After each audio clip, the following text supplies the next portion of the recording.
दा आं बेयाव सानो माखासे पलिटिक्स सोलिनाय दं आरो आं खोनानो मोनदों जुरि मेम्बारफोरनिफ्राय आं खोनानो मोनदों बेसेबां सैथो आं खोनानो मोननायसो। हेलौ लोगोफोर, नोंथांमोनखौ आंनि जिबि चेनेलाव बयखौबो आरोबाव फिन बरायना लाबाय। आङो दायो मोनसे भिडिअ लाना फैदों लोगोफोर। नोंथांमोना थाम्बनेल आरो टाइटेलाव नायनानै एसेबाबो बुजिखाबाय जानांगौ आं मानि सायाव भिडिअ लाबोदों। दा जोंहा नैबे मोनसे जा ससियेल मिडियायाव गोसारगासिनो नङा होमबा लोगोफोर, जोंहा दा बर'नि मुंदांखा एक्टर रबिन नार्जारि। दा बे बिथाङा गावसिनि बिसानि सायाव गोबांथार खोथा बुंनायखौ जों नुनो मोनदों नङा होमबा लोगोफोर। दा बेवहायबो जोंहा बिसानि माखासे वारफोरनि गेजेराव जोंहा पलिटिक्स सोलिबाय नामा नङा होमबा। दा बेखौ जोंहा नैबे बर'नि मुंदांखा एक्टर रबिन नार्जारिया जोंहा दिनै गावनि फेसबुक पेजनि गेजेरजोंहाय बुंना होदों। दा आं नैबे फुल भिडिअखौ होनो थांगासिनो दं, नोंथांमोना खोनासंनानै लाबानो जाबाय लोगोफोर। बिबुंथिया जाहैबाय दा जोंनि सोलिबाय थानाय बिसानि 6 एवार्ड फांसननि सोमोन्दै। दा बाथ्राया जाहैबाय आं जुरि मेम्बारनि सायावसो बेखौसो फंनैसो बुंनो सानदों। बेयाव माबाफोर गोरोन्थि जायोब्ला निमाहा मोनगोन आं सानदों।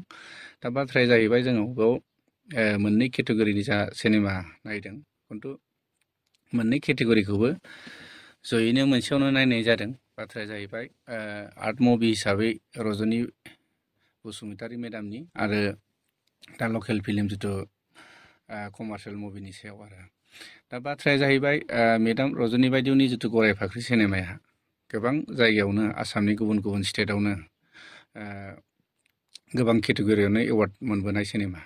दा बे सिनेमाया जोंनि नैबे लकेल जिथु एवार्ड फांसनावहाय मा हिसाबै बे कम्पिटिसन नांगोन। जा आर्ट फिल्मखौ हिसाबै एक्सट्रा नायनांगौमोन आरो कमार्शियेलखौ नायनांगौमोन। दा जयैसो नायनाय हिसाबै दा मेडामनो जिथु बेस्ट फिल्म बा बेस्ट डाइरेक्टर जुदि मोनाब्ला मेडामखौथ' लासिं सिं खालायनाय जागोन जों जिथु जोंनि बिसानिफ्राय आरो।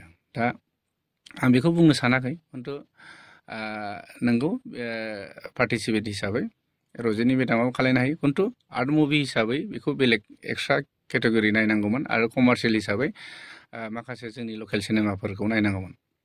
दा बिथाङा जाय सिनेमायानाखि गोबां आसामनि स्टेटनि बाहेरायावहायनो एवार्ड मोनबोखानाय सिनेमा, बे सिनेमाया मा हिसाबै जोंजों कम्पिटिसन नांनो। दा बेनो मथा मथि नांगौबा स्पेसियेल मोनसे जुरि एवार्डनिफ्राय स्पेसियेल एवार्ड होजायोमोन आरो मान सनमान खालामनानै, खिन्थु कम्पिटिसनाव होआलासिनो आं बेखौ नुहुरदोंमोन आरो। बे आंनि साननायसो आरोखि। बे मोनसे थांबाय। दा बाथ्राया जाहैबाय दा आंनि सिनेमा थैसाम 2खौ लानानै आं बुंनो सानदों। दा जायनाखि जोंनि सिनेमायाहाय बे बोसोराव आं नुनायाव आरो बांसिन कालेकसन जानाय हिसाबै आंनि बाजेटआ 60 लाखसनि बाजेटमोन।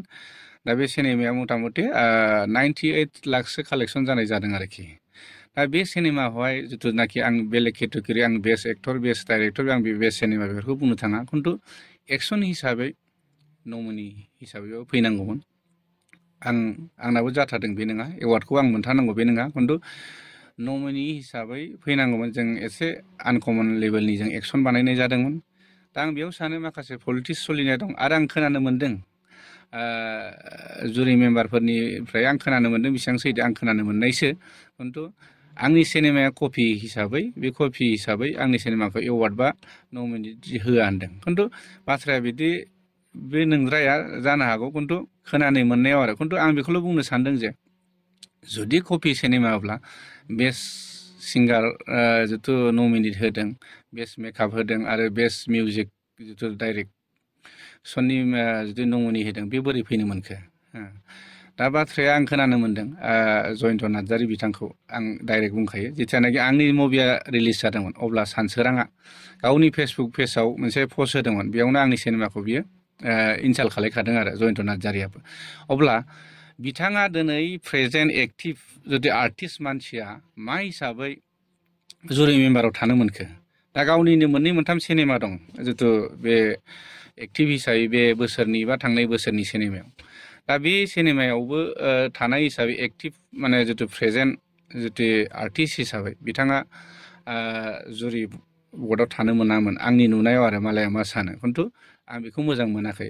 जेब्लानाखि आं बेखौनो आंनो बेनो लास्ट आं माने बड'सेनि आर्टिस्ट एस'सियेसननि आं एवार्ड फांसनाव आंनि मुभिखौ आंनो बेनो लास्ट आरो। नेक्स्ट बाराव आं आंनि सिनेमा जेसेबां ओंखारदोंबाबो आं हरा आरोखि बे आंनि जिथुनाखि जयन्त नार्जारिया बे जुरि मेम्बाराव थागोन अब्लासिम आं हरा आंजों मा पार्सनेल दुस्मन दं गैया आंहा बेखौ जेबो गैया आं बेजों पार्सनेल जेबो दुस्मन गैया खिन्थु बाथ्राया जाहैबाय जितियानाखि रिलिज जानाय समावनो बे आंनो मोनसे कमेन्ट होदोंमोन बे नेगेटिभ कमेन्टखौ आरोखि दिनै आंनि सिनेमाया कपि जादों खिन्थु हलिउड बलिउडफ्राबो बिराद कपि खालायो खिन्थु बिथांमोनाबो दिनै बेबायदिनो सोलिदों जानो हागौ आंनि स्ट'रि बायदिसिनाफ्रा कपि जानो हागौ खिन्थु एक्टिं बायदिसिनाथ' कपि नङा एक्सनाथ' कपि नङाना दिनै रायजोफ्रा हाजार हाजार रायजोफ्रानो आंनि सिनेमाखौ नायदों दा आं बेलेग केटेगरिखौ बुंनो थाङा आंनि एक्सनखौ माने जोंनि आसामनि बा अल आसाम बा अल बड' जोंनि जेसेबां बर'फ्रानो आंनि सिनेमाखौ अनसायदों बे हिसाबै आंनि सिनेमायाबो कालेक्सन जादों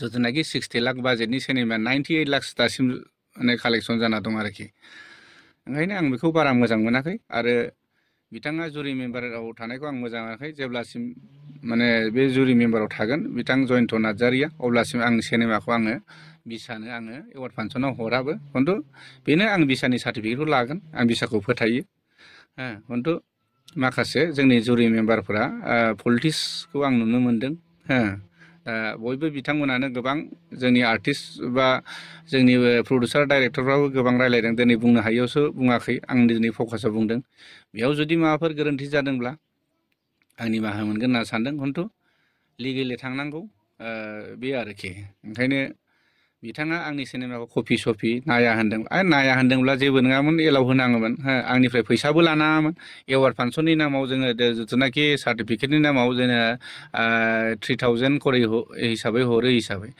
मानो होनब्ला गोनांथि जायोब्लाथ' जोङो बिसानि जों सार्टिफिकेटखौ लानो गोनां गैखायामोन मानो होनब्ला जों बिसानि सार्टिफिकेटखौ लानानै आङो दिनै सिनेमा हलावबो सोलिनो हाखाया अब्लाबो जोंहा मोनसे जोंनि फिल्म इन्डास्ट्रियावहाय लकेल हिसाबै बिसानि जोंहा नेमखान्थि लानाय हिसाबै जोङो मा सार्टिफिकेटखौ लानो गोनां हिसाबै जोंबो लायो सनमान खालायो जों बिसानि जोंबो सासे आर्टिस्ट जोंबो माने बिसानिनि मोनसे फेमिलि हिसाबै खिन्थु जों बे बिसानि सार्टिफिकेटखौ लानानै जोङो सिनेमा हलावबो जों देखायनो मोनखाया जोङो सेन्सार बर्डनि सार्टिफिकेटखौ लाखानांगौ अब्लाबो जों नेग्लेक्ट खालाया बिसाखौ बिसाया थांना थानांगौ जेब्लाबो नैबेखौ जों लुबैयो दा